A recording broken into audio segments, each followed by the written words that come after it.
Gopi Jana Vallabha Girivardhari Gopi Jana Vallabha Girivardhari Jai Gopi Jana Vallabha Girivardhari Yashoda Nandana Prajajana Ranjana Yashodanandana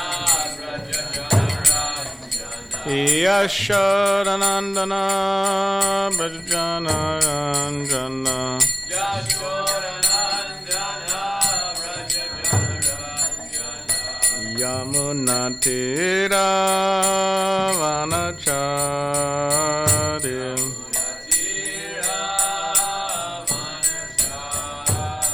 Yamuna Tira Vanacharya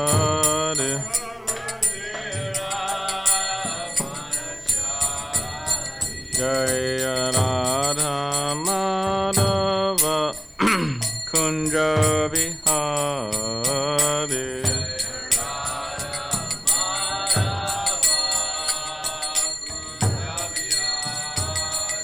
Jai Radha Madhava Kunja Vihari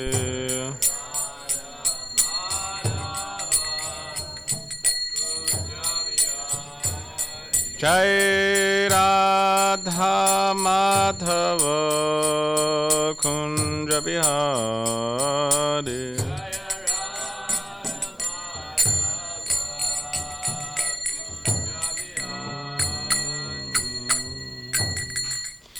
Jayam Vishnupad Paramahamsa Parivarakacharya Ashtotra Shatashi Srimad Divine Grace A.C. Bhaktivedanta Swami Srila Prabhupada Ki Jai Grantaraj Srimad Bhagavatam Ki Jai. All glories to the simple devotees, all glories to the simple devotees, all glories to the simple devotees, all glories to Shri Guru and Shri Gauranga.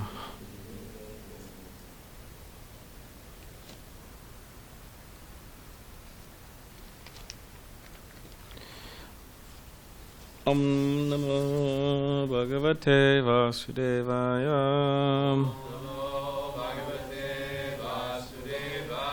Om Namo Bhagavate Vasudevaya. Om Namo Bhagavate Vasudevaya. So, fourth canto, Creation of the Fourth Order, chapter 19. No, that's wrong. Chapter 18. Text 9. Prithumars milks the earth planet. Vatsam kalpaya me vira. Inaham vatsalatava. Dokshe chiram yan kaman. Anurupam chadohanam. Vatsam kalpaya me vira. Inaham vatsalatava. Dukshe chiramayan kaman. Anurupam chadohanam. Vatsam kalpaya me vira. Inaham vatsalatava.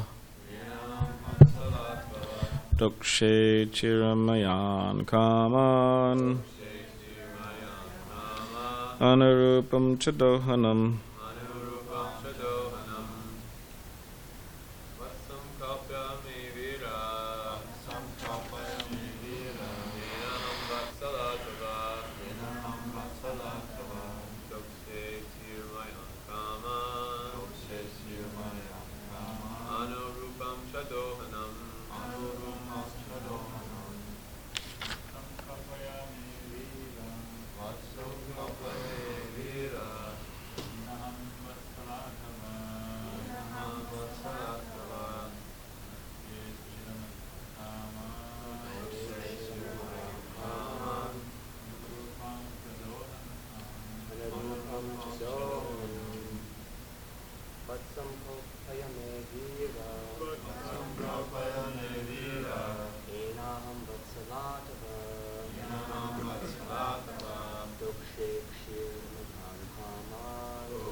You like to chant? No? Okay. So should we just not ask you every time because it's just like every time you'll just not want to chant? Is that the case? Okay. All right. Okay, word by word translation. Vatsam, a calf. Kolpaya, arrange. Me, for me. Vira, O hero. Yena, by which. Aham, I. Vatsala, affectionate. Tava, your. Dokshe, shall fulfill. Chiramayan, in the form of milk. Kaman, desired necessities. Anurupam, according to different living entities. Cha, also. Dohanam, milking pot. Dogdaram, milkman. Cha, also. Mahabaho, O mighty armed one. Bhutanam, of all living entities. Bhutabhavana, O protector of the living entities. Anam, food grains. Ipsitam, desired. Urjaha, vat, nourishing. Bhagavan, your worshipful self. Vanchate, desires. Yadi, if. Dogdaram chamahabaho bhutanam bhutabhavana anam ipsitam urjashvad bhagavan vanchate yadi. That's the second part of the, or that's the 10th verse.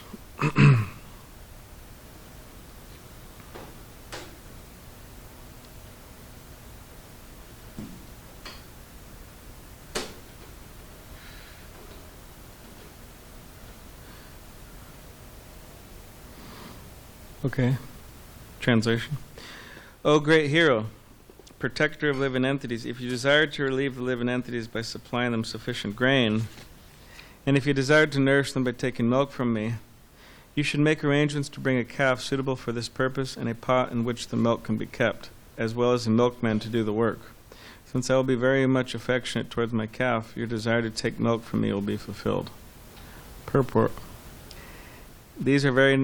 These are nice instructions for milking a cow. The cow must have a calf so that of affection for the calf she will voluntarily give sufficient milk. There must also be an expert milkman and a suitable pot in which to keep the milk. Just as a cow cannot deliver sufficient milk without being affectionate to her calf, the earth cannot produce sufficient necessities without feeling affection for those who are Krishna conscious. Even though the earth being in the shape of a cow may be taken figuratively, the meaning herein is very explicit. Just as a calf can derive milk from a cow, all living entities, including animals, birds, bees, reptiles, and aquatics, can receive their respective foods from the planet Earth, provided that human beings are not asat, or adrita vrata, as we have previously discussed. When human society becomes asat, or ungodly, or devoid of Krishna consciousness, the entire world suffers.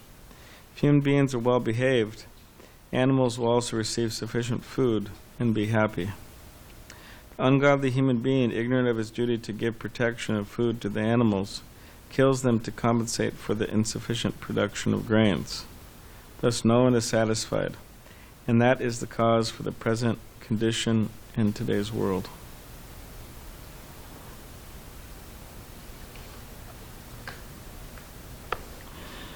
Om Gaudavanandasya Granjana Shalakaya Chakshuvan Maditam Nena Tasmai Shri Gurave Namaha Namkam Kritavachalam Pangam Nangai Tegirim Yakripatamaham Vande Shri Gurunditanam Vancha Kopadribishta Kripa Sindhu Bevacha Patitanam Pavanebhyo Vaishnavebhyo Namaha Shri Krishna Chaitanya Prabhu Nityananda Shri Advaita Gadadhar Shivasadi Gauda Bhaktivinda Hare Krishna Krishna Krishna Hare Hare Hare Rama Rama Rama Hare Hare.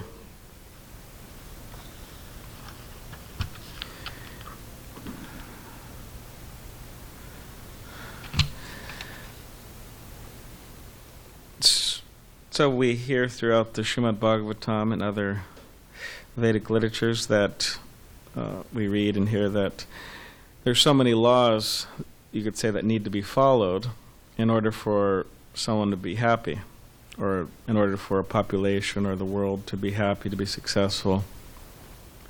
And in the devotees are meant to, first of all, educate themselves in relation to that, or to know these different principles, and then try their best to live by them and to live by them. And we should also always consider that there are, you could say, devotees who have different, you could say, levels of connection to Krishna. Some devotees have really strong connection, really close connection, and some devotees are a little bit more distant. And I'm not talking about the different rasas, different relationships one has with Krishna in the spiritual world, like a cow is distant from Krishna, or a blade of grass may be seen to be distant from Krishna. I'm specifically referring to those devotees, you could say, that are in the material world, and means they have different levels of Krishna consciousness. That's what I'm talking about, different levels of advancement. And some devotees are really connected to Krishna, means they're in touch with the super soul, like Srila Prabhupada. And so much in touch that they actually shock people by how much they're in touch with the super soul. That's so many devotees. Srila Prabhupada's disciples, they say, "Oh, I met Prabhupada, and it was just, he was seeing right through me." And they say so many things glorifying Prabhupada. But this particular case that I'm thinking about, there's this devotee, and he went to the Los Angeles temple to meet Prabhupada, and he was specifically going there to challenge him. He was going there to challenge Prabhupada, like he made it a point. I'm going to go there and I'm going to challenge him. And he had an idea of what it meant for someone to be a guru. So he had 3 qualifications. So one qualification was that the guru had to know the future. He had to be able to predict the future. The other qualification is that they have to know what is enlightenment and what is the means to enlightenment. And the other qualification is that they have to be able to read my mind. So that was his idea. So he goes to Los Angeles temple, and Srila Prabhupada's there in his room with a bunch of devotees. And this devotees later realizes that a lot of sannyasis were there. And he was devotees, and he was the only non-devotee there. He was the only person, like, outsider. So he goes in, he sits in the back of the room, and then Prabhupada, he tells him, he says, "Why are you such a Kripana?" And then he's wondering, what's a Kripana? And then right when he's wondering that, Prabhupada said that there's 2 different classes. There's Kripana, a miser. They don't know how to use the human form of life. They're wasting their human form of life. And there's a Brahman, intelligent person. They're utilizing their time and their energy properly. So why are you being a Kripana? That's what he told him. He had, long hair and, wearing jeans, and just new guy. Why are you being a Kripana? And then Prabhupada went on to explain that the human form of life is for self-realization, and he's specifically talking to him. Human form of life is for self-realization, and that enlightenment, and that the goal of this enlightenment is Krishna's lotus feet. And the process to attain it is bhakti. And then this person's wondering, oh, why I just came in here, and why is this person like shouting at me? Because Prabhupada was, Prabhupada was a little fiery, so he was kind of like. And then Prabhupada he told the devotees, oh, take off bring me my Srimad Bhagavatam. And Prabhupada got his Srimad Bhagavatam, and he specifically went to the 12th canto, which at that time wasn't translated at the time. And he was reading, because he had all the commentaries of the previous acharyas. So then Prabhupada read he read, or a devotee read it, or he had a devotee read, and then the devotee read that in Kali Yuga, men will think themselves very attractive by having long hair. And this, he had long hair. So Prabhupada, he predicted the future by reading the Bhagavatam. He read his mind in many ways. I mean, at least in the simple way of, he was wondering what's a kripana, and Prabhupada told him what a kripana is. And then Prabhupada gave him the goal, Krishna's lotus feet, and the means to attain it, bhakti. So he fulfilled the qualifications of a guru. So then he left, and he was devastated. He was embarrassed and devastated, and Prabhupada really called him out. And he felt defeated. He went, and he said he just got in his car and he just drove home. He just left the temple. And he was just shocked. Oh, how did this happen? So then he came back the next day, and he wrote a check out to Prabhupada. And the devotee said, "Oh no, bring it up. It was a $1,000 check, which back then I don't know how much, doubled or tripled." So then he didn't want to bring it up because he said, "Oh, my first meeting with Prabhupada was kind of intense, so I don't want to go up there again."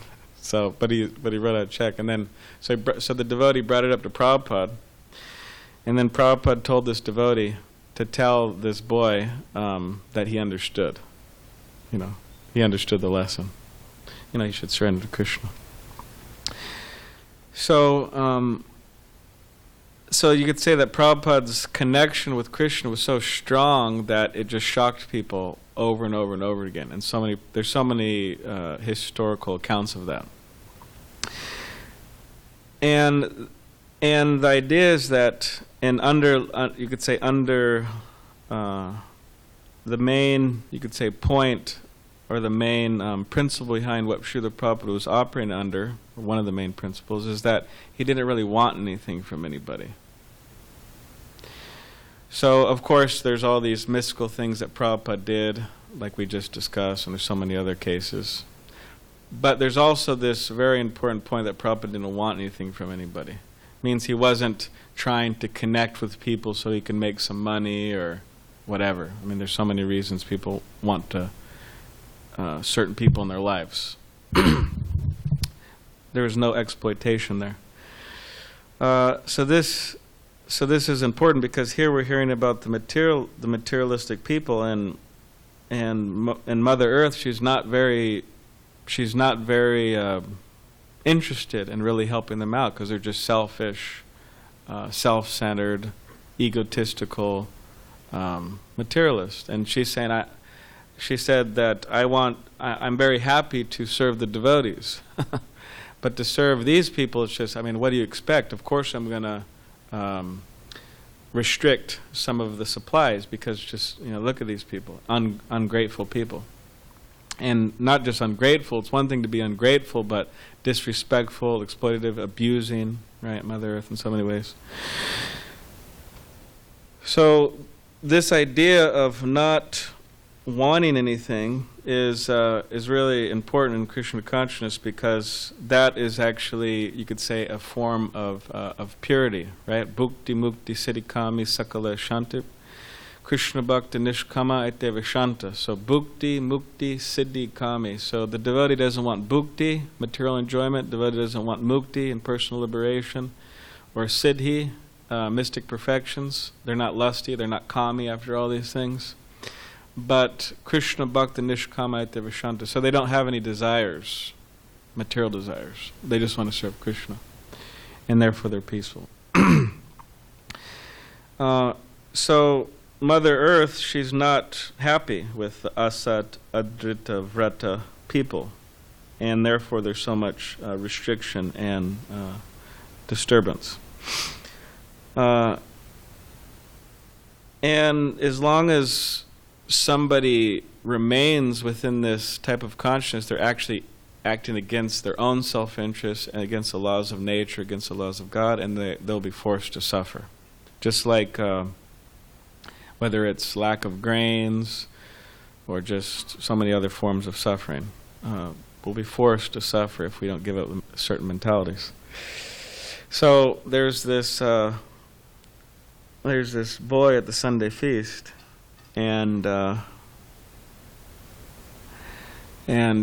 last Sunday, and he was with his girlfriend,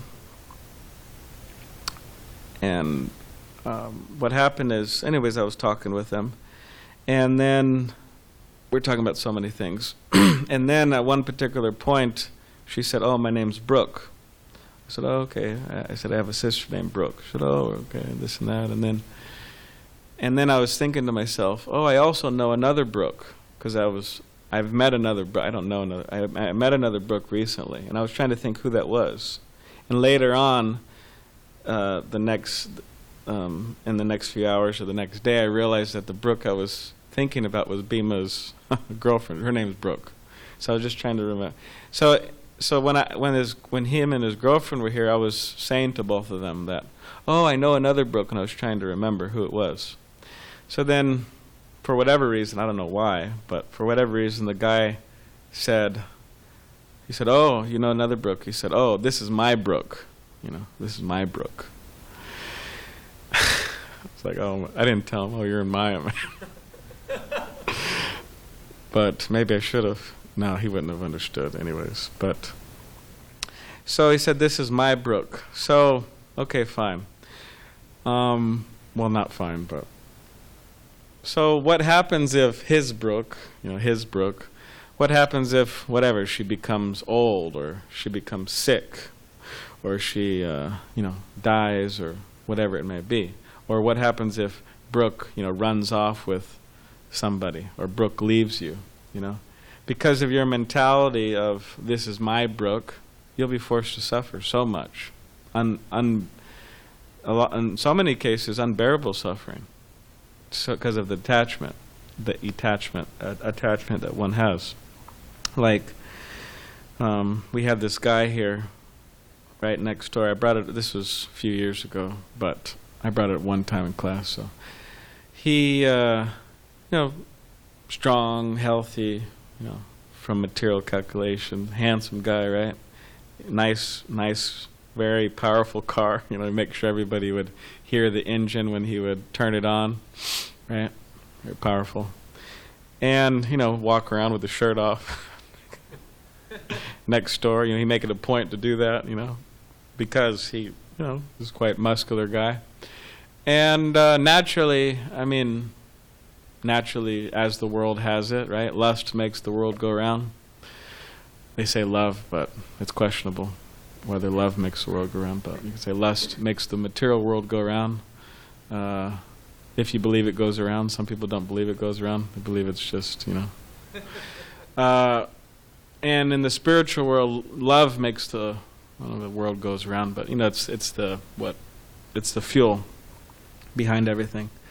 So, anyways, as lust has it, women naturally attracted to him for reasons I just stated, and he happened to get into a relationship with one of them, which was a fatal flaw, you could say. And this one that he got in a relationship with, she just got out of a relationship with another man. So they were together, and they were, at some 24-hour fitness, and then they're, he's working out being a pure devotee with his material body, right? Serving his material body. Of course, we don't have anything against exercise, but there is a fine line. You do? There is a fine line, we have to be careful. But anyways, he was walking out with his new girlfriend, and then right here in SanDiego, probably, I don't know, within a 30-minute radius. And then the ex-boyfriend of this guy, ex-boyfriend of his new girlfriend, he was a little upset about her leaving him, and he pulled out a gun and shot him. And that was it. Yeah, right. He had a business right here next door, and then you walk by the business, and there's a poster of him, and it says, oh, so-and-so, you know, like this. So this guy who killed this other guy, he was thinking, oh, this guy has stolen my Brooke, or my whatever, this, my that, my Amanda, my blah, blah, blah, whatever her name may be. Or if you're in India, the guys think, oh, someone stole my, I don't know, Chandrika, or what other Indian names? What other Indian names are there? Chandrika, oh, Chandra Mukha, right? The moon-like face, Malika, whatever. If you're in India, or if you're in somewhere else, you're in China, they'll think something else. But the disease is the same, you know, it's the same problem. So, in that guy's case, literally, it was a fatal flaw. But even in smaller cases, like our friend at the Sunday feast, it's also a fatal flaw, because if he goes on with that mentality, it's just spiritual suicide. It's fatal, actually. So therefore, devotees are very concerned with the general state of affairs of humanity, and that they want to help people. They want to encourage people to be Krishna conscious. In order to do that, again, that purity of going back of, you know, we don't want anything from anybody. Because all the relationships within this world, they're all based on, I want something from you. You know, you scratch my back, I scratch your back. As soon as there's a problem, then, you know, then I'm leaving. As soon as the, yeah, there's so many examples in relation to that. So we should ask ourselves, okay, well, what do I want out of people? You know, what do I expect from people? Because expectations are also wants, right? We expect people to treat us a certain way. We expect people to, you know, do so many things. And in this way, if we continue like this, it's just like we're like, you know, we're like the materialist just trying to milk, you know, milk. Whether it's a cow trying to, and then what happens after they milk the cow, right? They kill the cow. So whether you're milking people for their money, or for their this, or for their that, or for their, you know, you want to connect with certain people so they could connect you with that other certain people, so whatever, you could, you know, have a big position or something, whatever it may be. You know, licking the boots of somebody so you could, you know, rise higher in the social statuses or something. So we don't want to do that, because that is that is a life that is, you could say, material desires and impure. So we want to act on the platform where we don't want anything from anybody. We just want to help people. We just want to encourage people. We just want to be their friends. We just want to whatever it may be. If one's a guru, for example, they shouldn't want anything from their disciples. And like I have this. When Prabhupada was around, he used to send letters to his disciples, but now the gurus emails. So, of course, it's less pleasant in the sense of, you know, you get a handwritten letter, or you get a letter typed out, and, you know, Prabhupada's signature's there, and, you know, you get the little envelope or something. But emails, you know, just comes and it's electronically. It's, you know, it's less, but still, the words are there. So I got this email in 2008, January 21st, 2008, from my spiritual master, and I thought it was, of course, I thought it was interesting and pleasant, but yeah, so it's very short, just a paragraph. I'll just read it, and it's in relation to this. My dear Bhakta Bronson, please accept my best wishes. All glories to Srila Prabhupada. I'm glad to hear that you will be able to attend the Japa retreat. So this was in 2008. Dravida Prabhu went to that Japa retreat too. We went, actually it was myself, Dravida Prabhu, and my mother. We drove out there in Joshua Tree. And then we drove back with Yadubar Prabhu, and he gave the... It should be a wonderful experience one that could inspire you in your devotional life for a whole lifetime. So it's interesting he wrote that, because when I went there, I didn't have any ideas of asking for initiation. But then when I went there, I got really inspired by him. And then at that particular event, I asked for initiation, which is a whole little story in itself, but I'm not going to say it now. But it's interesting that he said, it could inspire you for a whole lifetime. That's exactly what happened. And he said, I assume that you have spoken with your temple authorities about your participation in the retreat. Any suggestion I make for your spiritual life that may affect your service or participation in the temple programs is always subject to your authorities' approval. Which is interesting, because I'm not just saying, hey, well, I'm the guru and I have this idea and it's good. And of course, the guru has, all he has is good ideas. That's why he's a guru, right? I mean, of course, there's different levels of gurus and so on, but guru means they have good ideas. So, but it's interesting because he says that I have this idea, but you should check with your temple authorities for their approval. So he said the idea is he's working together with them. I would never want to disrupt your service or participation in the temple programs. In any case, your authorities are wise and kind. And from what you have written, I assume that you have spoken with them and that they have approved. I hope to visit SanDiego sometime soon, maybe for Nityananda Trayodasi. I am eager to meet with the devotees there again, so let us see what Krishna arranges. Thank you very much. Hare Krishna. May this find you well in all respects. Yours in service to Srila Prabhupada Giriraj Swami.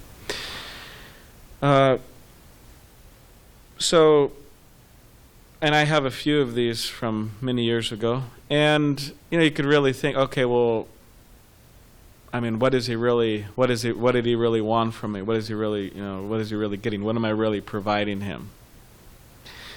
And, I mean, you could say materially speaking.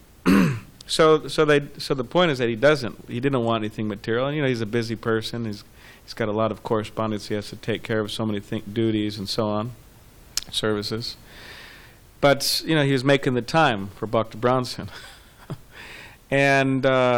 And before this japa retreat, he sent another email about us, because I had some questions for him. He said, okay, we could talk on the phone or in person because he was going to India. And then he comes back from India, he's in India, he comes back from India 3 months later, and he writes another email. He says, oh, I'm sorry we didn't get to talk before I left. He tried to call, but whatever, I was out on Harinam or something.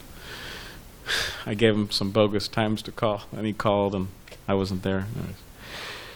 But when he emailed back, he was saying that I'm still would like to talk with you, and that's when I went to that japa retreat. So the point is that he didn't have to do that, but he did it because he was just trying to help. He was just trying to be kind, trying to be friendly, kind, and inspiring to me, and yeah, I appreciated that.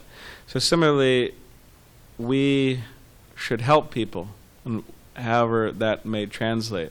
There's so many ways to help people. Book distribution is very important. Prabhupada would say many times, most important activity. It is the Brihat Mridanga, because Mridanga you could hear a few blocks, and the Brihat Mridanga you hear all over the world. Somebody gets a book here, and then they go back and wherever their country, and then it expands like that. Now, of course, that doesn't mean one shouldn't do Harinam, but I always like the idea of both, Harinam and book distribution together, because you got the nice kirtan in the background for the book distributors, and they're pumping out books, and you got the kirtan so they work together. But it's very important. Prabhupada would say in many cases most important. So this is one way. There's so many ways, and in relation to this, there's this really nice guy. He was also at the Sunday feast, Bhakta. His name's we'll call him Bhakta.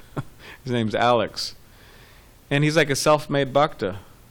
He got a book at Balboa Park from, seems like Jamal, because he said a tall, black or African-American, whatever, person. And I can't think of anybody else besides Jamal.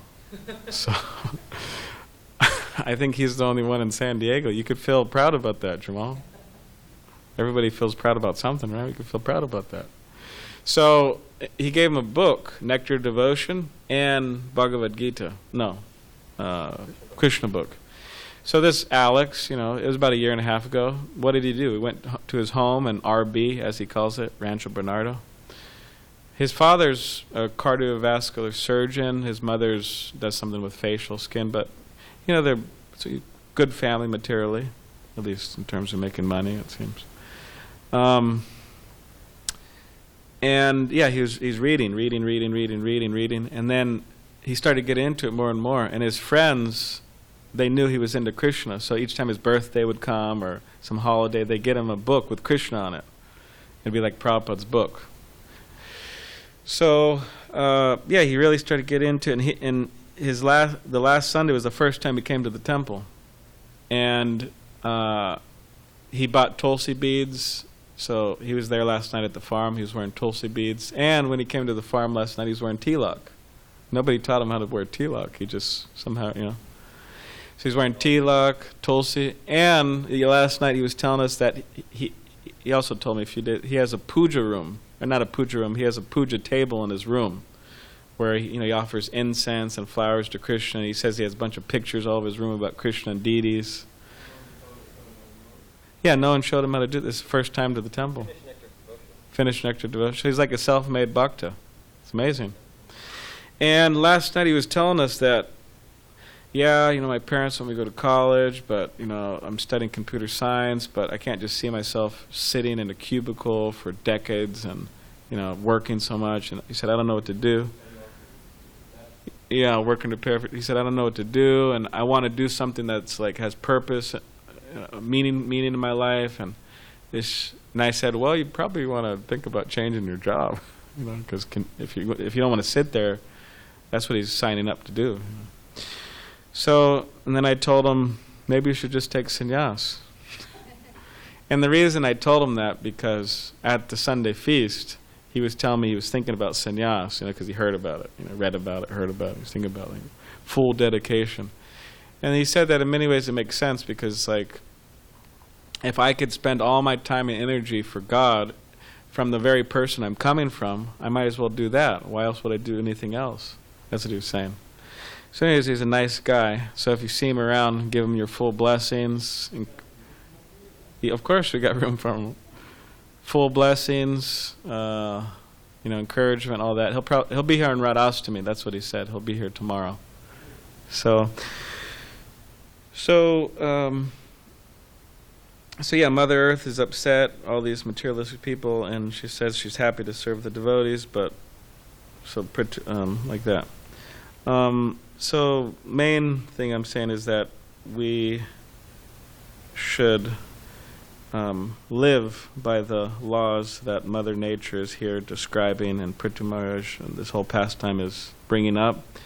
And also, aside from just living the laws, we're not just into living by laws or something, abiding by the rules, but also trying to encourage people and to be devotees. So, does anyone have any questions or comments?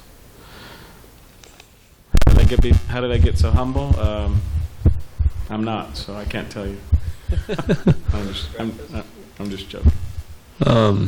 That's a good point that you made. And actually, I've noticed with book distribution, the people that come around later on and really want to dedicate themselves to the process, it's because the book distributor took time to care for them. At least in my case, that's what happened. Yeah. And I know other devotees who have a similar experience where the devotee took the time to spend time with them and be their friend and, show that they cared about them.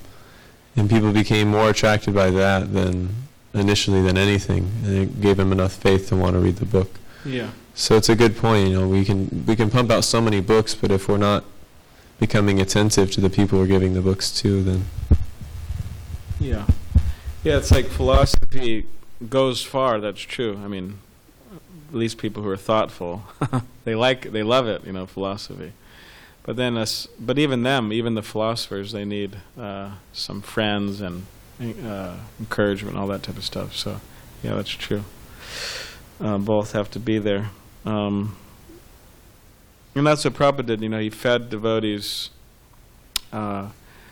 their minds, you could say, convincing them about the philosophy. But he also gave them a lot of affection and care, and Prabhupada was happy, so that helped. So yeah, that's there.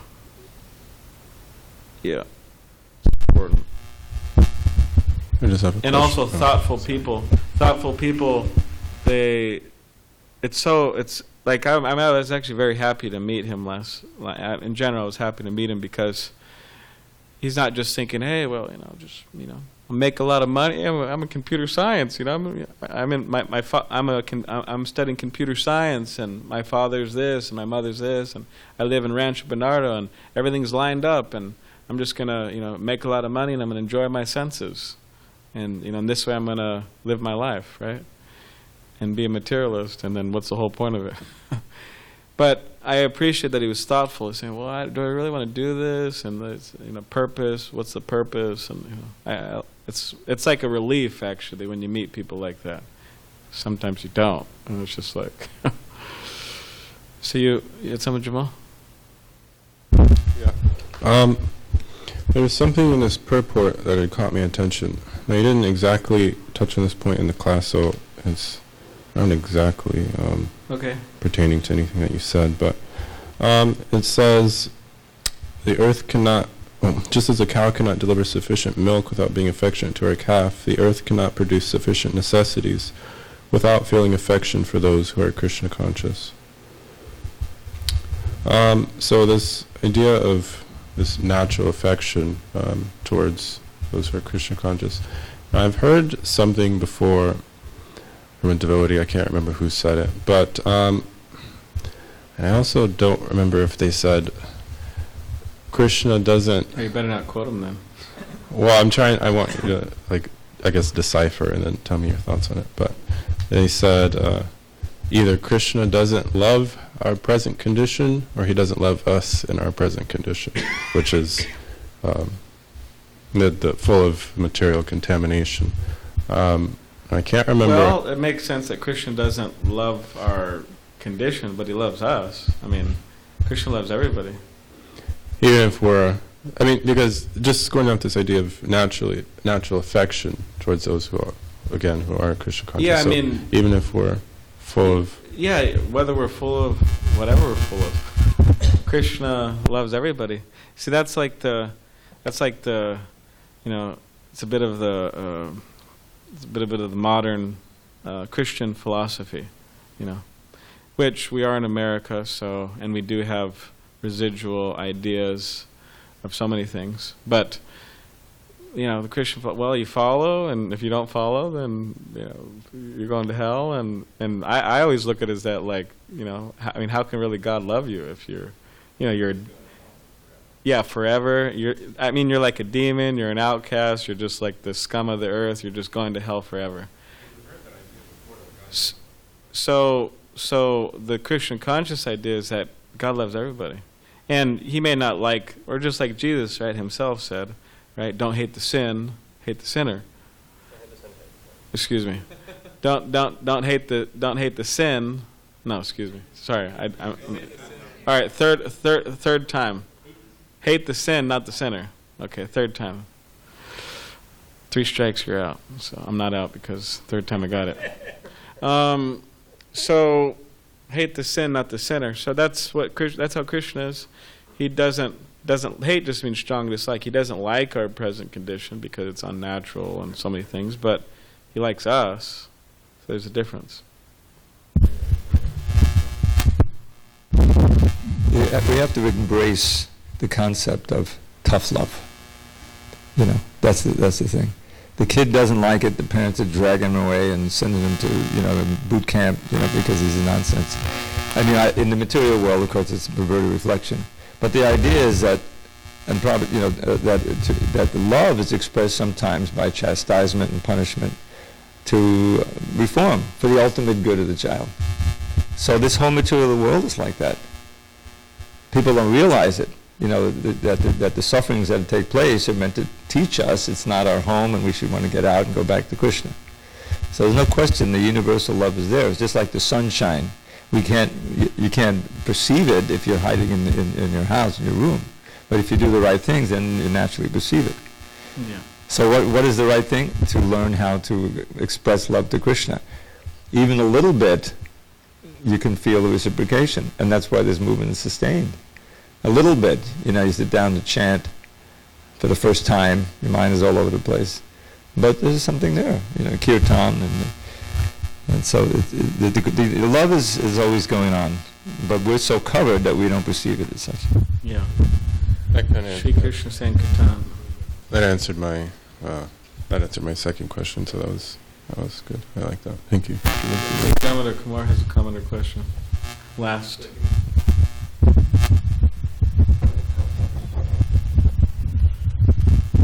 Just to elaborate on the nice comment that Devarata Prabhu had made about book distribution. This is something I've been meditating on recently. And actually, not even recently, but very often. But what do we consider our measure of success in preaching? Is it quantitative or is it qualitative? When we're distributing books, we want both. But it seems like the short-term gain of perhaps sometimes sacrificing time to reach out to many people could be imbalanced with what Devarata Prabhu was saying.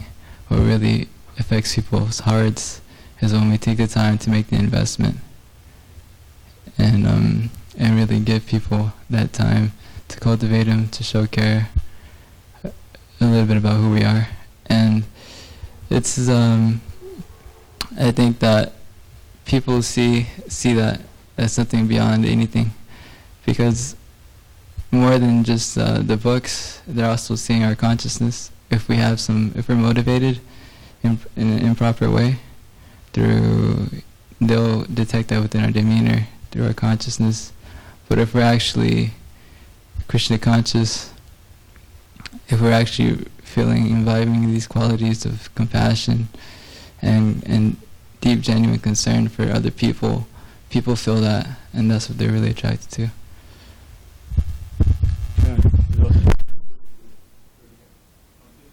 Okay.